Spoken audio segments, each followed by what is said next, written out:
reste sur le sujet de l'IA. Alors, je trouve particulièrement intéressant qu'on ait le témoignage du groupe Pierre et Vacances Center Parcs ce matin. Vous êtes un groupe établi et référent du tourisme. Et votre retour d'expérience un peu complet sur ce sujet de l'IA et de l'IA générative est évidemment intéressant. Alors, vous aurez noté que dans le titre de cet échange, il y a le mot accélération, qui est un mot qui a été utilisé d'ailleurs à plusieurs reprises déjà ce matin. L'IA, ça va déjà vite. Alors, si en plus on appuie sur la pédale, on a envie de savoir ce qui se passe. Trêve de plaisanterie, l'IA effectivement est assez protéiforme. On a vu aussi ce matin dans la première table ronde que les usages sont finalement assez variés, que les priorités sont assez variées aussi. Alors Audrey, je vous présente quand même rapidement. Vous êtes directrice de l'innovation opérationnelle et des systèmes d'information du groupe Pierre et Vacances Center Parcs. Vous allez avoir l'occasion de nous en dire un peu plus sur le groupe, même si je pense qu'il est bien connu de l'audience. Mais sinon, ma première question, elle est assez simple. Depuis quand vous avez mis le pied à l'étrier dans le groupe sur l'IA et l'IA générative, d'une part, et suivant donc quels axes, quelles grandes priorités, avec quelle vision stratégique? Bonjour à tous et à toutes. Alors peut-être du coup un petit mot sur le groupe, comme ça on remet tout le monde au même niveau de connaissance. Donc le groupe Pierre et Vacances Center Parcs, c'est 4 marques. Donc, Pierre et Vacances, Center Parcs, Adagio et Maeva. C'est à peu près 2 milliards de chiffre d'affaires, 8 millions de clients et 12 000 collaborateurs et collaboratrices.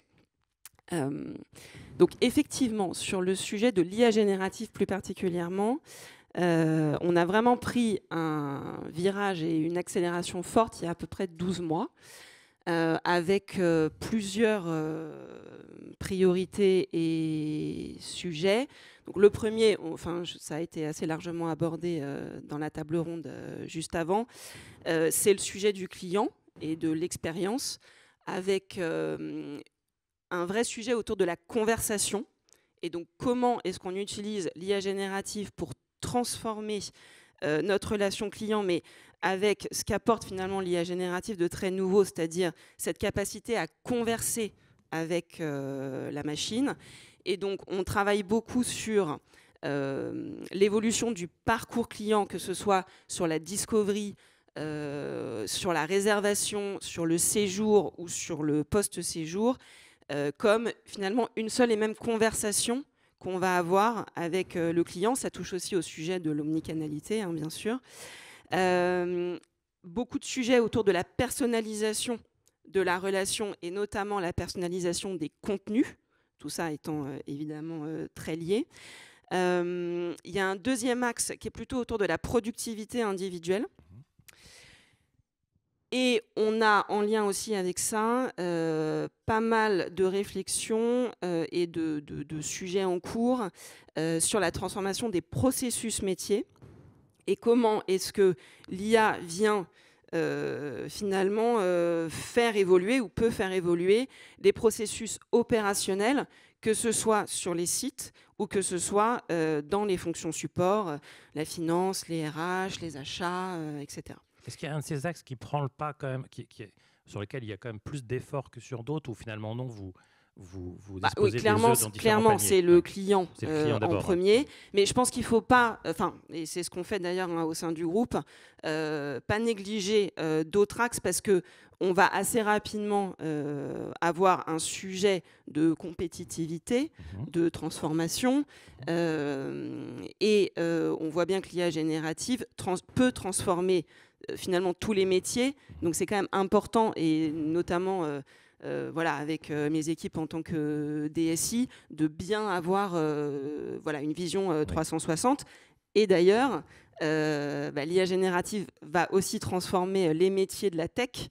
Et donc c'est aussi un des axes sur lesquels on travaille avec mon équipe. D'accord. Justement, donc vous êtes à la DSI du groupe fondamentalement.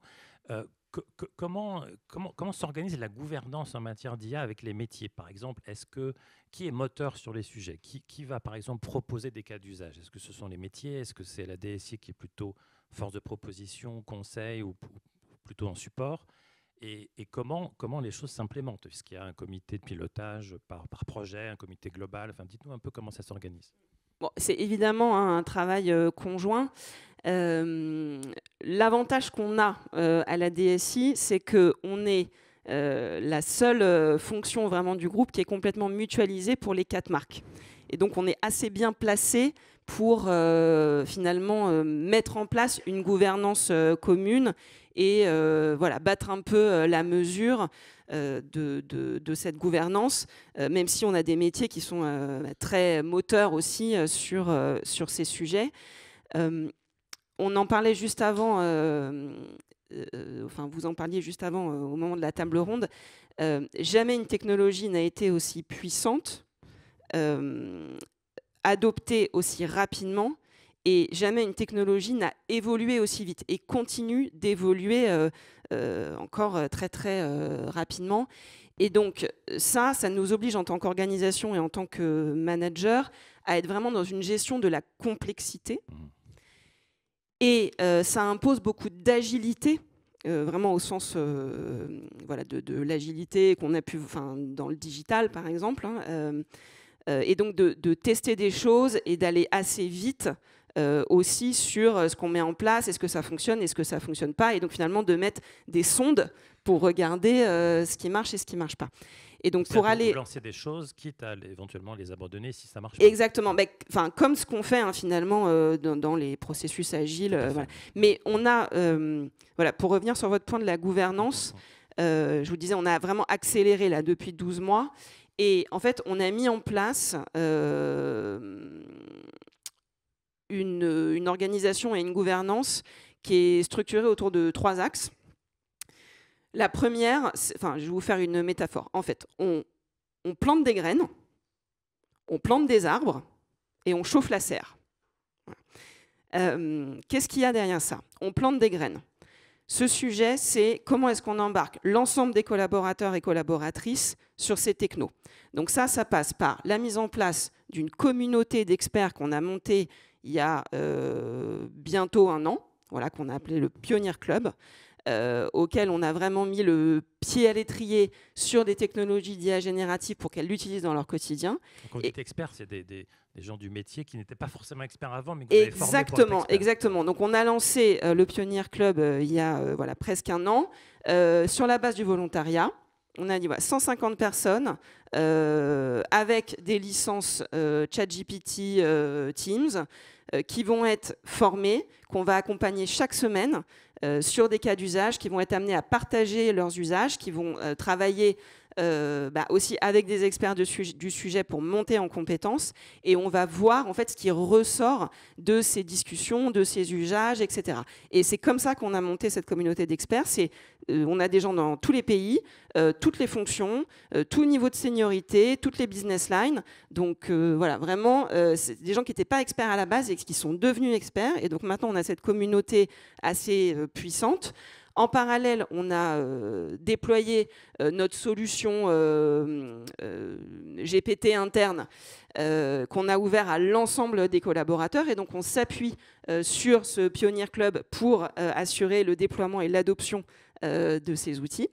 Et donc, de là, on a pas mal de cas d'usage de productivité individuelle qui ressortent. Donc ça, c'est on plante des graines. On plante des arbres. Là, on a monté ce qu'on a appelé un Gen AI Studio, donc avec voilà, une squad qui travaille sur des cas d'usage et une équipe qui travaille avec le business pour identifier des cas d'usage qui sont transformants sur nos processus métiers. Voilà. Et donc là, on revient à la toute première question. C'est par ce Gen AI Studio qu'on prend les sujets d'expérience client, les sujets de transformation des processus, finance, opérationnel, RH, etc. Et le dernier point, c'est la gouvernance au niveau du COMEX, et donc s'assurer qu'on investit sur les bons sujets. Et c'est là aussi où on a cette notion d'agilité. Les sujets qui sont lancés, est-ce que ça fonctionne? Est-ce qu'on crée de la valeur? Si on ne crée pas de valeur, on arrête. Si on pense qu'on crée de la valeur, à ce moment-là, on crée des produits sur lesquels on continue à investir et sur lesquels on monitore en fait voilà, la valeur créée. Donc là, on se voit toutes les 6 semaines avec les CEO de Business Line, et puis on a aussi des conversations extrêmement régulières au COMEX sur le sujet. D'accord. Alors justement, vous dites qu'il y a des produits qui se créent. Alors quels sont aujourd'hui les initiatives, vous avez évoqué donc différents axes d'usage, hein, le client d'abord, la productivité interne, etc. Quelles sont les choses qui sont aujourd'hui, on va dire, en production ou un peu plus industrialisées, s'il y en a, parce que peut-être qu'aussi dans ce domaine, on sait qu'on est encore beaucoup en phase d'expérimentation et que le déploiement arrive, hein, bien sûr. Qu'est-ce qui est un peu plus avancé d'une part? Et puis aussi, parce que c'est quand même une question qui est majeure, hein, surtout dans votre approche où vous allez évaluer ce qui marche, ce qui ne marche pas, quels sont les grands indicateurs qui vont vous faire dire là, on continue, là, on arrête? Alors, dans ce qui est lancé et peut-être un peu plus avancé, on a déployé, donc on avait sur tous nos sites Center Parcs déjà un canal WhatsApp pour accompagner les clients pendant leur séjour. Il y a énormément d'activités à faire quand on va chez Center Parcs. Je vous invite d'ailleurs à tester ce produit si vous ne l'avez pas encore testé. Donc c'est un produit qui est très très riche et le canal WhatsApp était très utilisé par les clients voilà, pour des questions sur les activités, sur les horaires, ce qu'on peut faire, pas faire avec les enfants, avec son animal de compagnie, etc. Et sur un Center Parcs de taille moyenne, on pouvait recevoir plusieurs milliers de demandes sur WhatsApp par jour. Donc, on avait derrière des opérateurs et des opératrices sur les sites qui répondaient aux questions, donc ce qui était très consommateur de temps. Donc ça, on l'a automatisé à 90% par la mise en place d'une IA générative. Donc là, on a des très bons résultats. Voilà, on a, comme je disais, 90% des questions qui sont répondues avec de l'IA, avec un taux de satisfaction client qui est également très proche des 100%. Voilà, donc ça c'est un sujet qui est vraiment très bien avancé chez nous. On a déployé, comme je le disais, notre GPT interne il y a juste quelques semaines, donc ça c'est vraiment tout récent. Là, on a aussi... Vous utilisez quel modèle sur ce GPT interne? C'est un modèle OpenAI, c'est autre chose? Ouais, en fait, on est sur le cloud Azure et connecté via API à OpenAI. Et puis après, on a rajouté voilà, des fonctionnalités qui viennent au-dessus de ce que propose OpenAI en natif via API. Et donc là, on a un taux d'adoption qui est d'environ 30%, c'est-à-dire 30% des collaborateurs et collaboratrices à qui on a donné accès à l'outil. Donc ça représente à peu près 4000 personnes qui ont accès à l'outil informatique au quotidien. Et donc 30% des gens qui l'utilisent plusieurs fois par semaine. Donc on voit qu'il y avait quand même une vraie attente sur ces sujets. Côté tech, on a déployé pour nos développeurs donc Copilot, GitHub Copilot. Et là, ce qu'on a pu constater, c'est 10 à 15% de productivité additionnelle pour les équipes développeurs. Et donc, ce qui nous permet de faire plus de choses avec nos équipes en place. Voilà quelques exemples. D'accord, très bien. Merci beaucoup, Audrey. Alors, dernier point, vous avez évoqué la complexité tout à l'heure. Vous avez dit, bon, l'IA, c'est formidable, mais il y a de la complexité à gérer. Qu'est-ce qui vous paraît le plus difficile aujourd'hui dans les projets IA? Est-ce que c'est, par exemple, l'intégration avec de l'existant? En tant que DSI, c'est une problématique que vous connaissez certainement. Est-ce que c'est la donnée, finalement? Est-ce que la donnée, elle est suffisamment qualifiée adéquate finalement pour ces projets-là? Est-ce que c'est autre chose? Est-ce que c'est les coûts? Est-ce que c'est des questions éthiques? Qu'est-ce qui paraît le plus... Quels sont les grands défis finalement qui restent à relever en fait sur cette démarche? Comme on le disait, c'est des sujets qui quand même démarrent. Donc les défis sont nombreux. Il y a beaucoup d'inconnus. Les technologies bougent très très vite. Je pense que tous les points que vous mentionnez sont tout à fait valides et pertinents. Chez Center Parcs, on fait à peu près 75% de notre chiffre d'affaires sur notre canal web direct. Donc un grand sujet de préoccupation aujourd'hui, c'est l'évolution de la distribution et l'évolution du search. Voilà. Comment les clients vont chercher leurs vacances demain et qu'est-ce que ça tire aussi d'un point de vue technologique. Voilà, comment est-ce que, évidemment, ça me préoccupe d'autant plus en tant que DSI, qu'est-ce qu'on doit anticiper d'un point de vue tech pour être au rendez-vous de la distribution de demain sur le marché. Donc ça, c'est un premier point. Il y a effectivement un deuxième point qui est voilà, sur la manière dont on va faire de la tech demain. Ouais. Voilà. Les sujets data, on a beaucoup investi, nous, sur voilà, notre plateforme data, le fait d'avoir voilà, une data qui est vraiment propre, exploitable, multicanal, etc. Donc, et ça, en fait, c'est des choses qui sont quand même connues, qu'on sait faire. Donc, même si ça doit évoluer, qu'on doit aller de toute façon, plus loin. Pas. Ouais. Oui, mais en fait, le truc, c'est que le mode d'emploi sur la data, il est quand même connu. Moi, ce qui m'inquiète, c'est quand j'ai pas le mode d'emploi et que je pense que c'est plus compliqué d'inventer des choses dans un environnement qui est extrêmement mouvant que d'appliquer des recettes qui fonctionnent, et sur la data on sait à peu près ce qui fonctionne. Voilà. Et puis je pense qu'il y a un sujet RH qui est très très fort, un sujet de transformation des métiers qu'on n'a pas encore complètement saisi, on va dire. Bon, des défis passionnants encore à relever. Merci beaucoup Audrey pour votre témoignage. Merci. Vous pouvez l'applaudir.